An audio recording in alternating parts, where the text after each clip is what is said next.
Bonjour, je m'appelle Geneviève Carrier, je suis la directrice de l'organisme Enviro-Éducation. Enviro-Éducation, c'est un organisme qui fait de la sensibilisation environnementale auprès des jeunes et des citoyens. Entre autres, on est les créateurs et les gestionnaires du programme École éco-citoyenne de l'Outaouais. Aujourd'hui, on veut vous présenter une vidéo qui explique comment faire une caractérisation partielle des matières résiduelles dans votre école. On va vous expliquer à quoi ça sert de faire une activité comme ça, à qui ça s'adresse, puis quels sont les résultats puis les bénéfices que vous allez pouvoir en tirer. Pourquoi faire une activité de caractérisation des matières résiduelles dans votre école? Ça permet d'atteindre plusieurs objectifs. Tout d'abord, ça permet de se rendre compte de quelles sont les erreurs de tri qui sont faites et vous allez pouvoir tenter de corriger ces problèmes précis-là. Ensuite, ça peut donner des très bonnes idées à votre comité environnemental pour faire des nouvelles activités de sensibilisation ou des projets environnementaux par rapport à la gestion des matières résiduelles. Enfin, une fois que vous allez avoir les résultats de la caractérisation des matières résiduelles, quand vous allez avoir les chiffres, vous allez pouvoir vous en servir comme argumentaire pour instaurer du recyclage, par exemple, instaurer du compostage ou encore démarrer des campagnes de sensibilisation plus globales dans l'école. À qui s'adresse la vidéo? C'est bien sûr pour les écoles, mais ça peut aussi servir pour une maison de jeunes, un camp d'été, une garderie ou même encore un milieu de travail. Vous pouvez vous servir des apprentissages de la vidéo.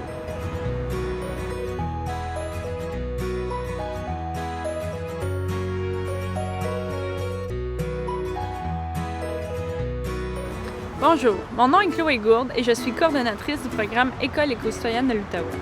Aujourd'hui, je vais vous montrer comment il est simple d'organiser une caractérisation publique des matières résiduelles au sein de votre école, puisque moi-même, j'en ai déjà organisé dans plusieurs écoles. Donc, premièrement, il est important d'inviter les élèves du comité vert de votre école à organiser et à animer l'événement. Deuxièmement, pourquoi ne pas inviter les médias à venir assister à votre activité, par exemple en leur envoyant un communiqué de presse. Troisièmement, il faut trouver un lieu achalandé dans votre école où l'activité pourra se tenir. Et quatrièmement, le matin même de l'activité, inviter tous les élèves de l'école à venir assister à l'activité et pourquoi pas y participer également. Il vous faudra comme matériel les déchets du midi de la veille, une balance pour peser les matières résiduelles, une calculatrice, un crayon et un calepin, des affiches pour inscrire les résultats de la pesée, ainsi que des affiches qui expliquent le tri adéquat des matières résiduelles. Vous pouvez faire ces deux types d'affiches à l'avance par un groupe d'élèves, par exemple le comité vert de votre école ou une classe d'art plastique.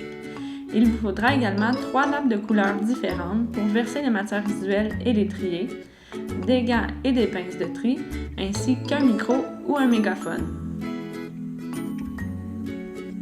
Avant d'animer la caractérisation publique des matières résiduelles, il est important de rappeler aux élèves ce qui va à la poubelle, au recyclage et au compost. Par exemple, à la poubelle, nous mettons les pailles et les ustensiles de plastique, les emballages de collation, le styromousse, ainsi que les plastiques numérotés 3 et 6. Au recyclage, nous mettons les boîtes de jus Tetra Pak, le papier et le carton, les plastiques numérotés 1, 2, 4, 5 et 7, ainsi que le papier d'aluminium. Dans le compost, nous y mettons toute la nourriture et les papiers souillés. Avec dynamisme, les animateurs de l'événement annoncent au micro le but de l'activité, c'est-à-dire qu'on a pesé les déchets, qu'on va les vider sur des nappes de plastique, les trier de façon optimale et repeser les déchets afin de voir la différence que le tri a fait. Les élèves font la pesée des matières résiduelles générées lors du midi de la veille. Sur des grandes affiches, ils inscrivent les résultats en kilogrammes, puis ils font le calcul afin de connaître le pourcentage de déchets détournés des sites d'enfouissement.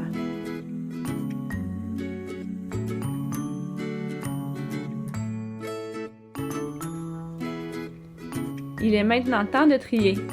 Pourquoi ne pas demander aux élèves qui assistent à l'événement de vous donner un coup de main?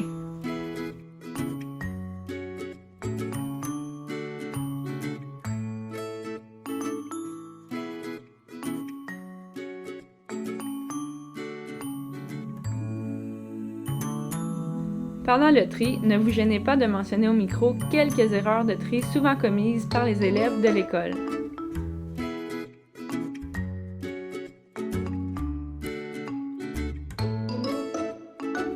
Une fois les matières bien triées, repesez les poubelles, le recyclage et le compost. Calculez le pourcentage de détournement des matières résiduelles des sites d'enfouissement. Et dévoilez les nouveaux résultats aux élèves de l'école. Demandez-leur également s'ils y voient une différence. En conclusion, on vous recommande vraiment de faire cette activité-là au sein de l'école. Pourquoi? Parce que les résultats sont marquants. À chaque fois qu'on fait l'activité, on se rend compte que plus de 80% des matières résiduelles peuvent être détournées des sites d'enfouissement. C'est quand même important. Les jeunes aiment cette activité-là, c'est une activité choc, c'est quelque chose qui les marque. Ça les aide à faire leur tri au quotidien à partir du moment où cette activité-là est faite. Donc, on vous la recommande vraiment. Amusez-vous, bonne chance!